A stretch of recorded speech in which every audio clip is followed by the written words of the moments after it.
Narendra Modi doesn't tend to be very media friendly.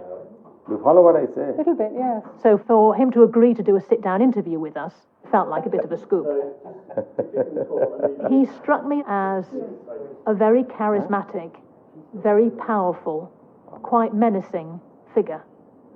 So you're now coming up to elections. This seems to me to be a state in turmoil. We're seeing repeated violence. We're seeing people living in fear. What has gone wrong with this breakdown in law and order here?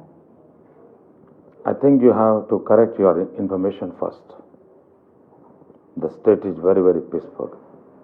So the Muslims who would say that they are still terrified, they are still frightened to go back to their homes, they still feel that the people who murdered their relatives have not been brought to justice, what would you say to them? I am not agree with your analysis.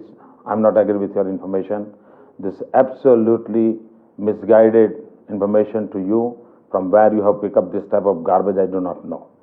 Some people have been accusing your government of not doing enough to stop this, of not protecting Muslims even now.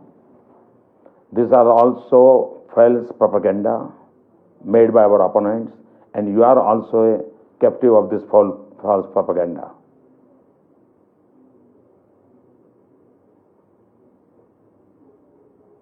Can you explain more? Who is perpetuating this false propaganda? That the information I'm reporting is taken from what I have seen with my own eyes, both at the time of the riots and now. Those who are our opponents. And the independent reports that have already been published into what has happened. They have no right to talk about the internal matter of any government. I'm very, very clear in my mind. If they have done wrong. Some would say it is a human right. There is a general international interest. Don't try to preach us the human rights. We know what the human rights are. You Britishers should not preach us the human rights.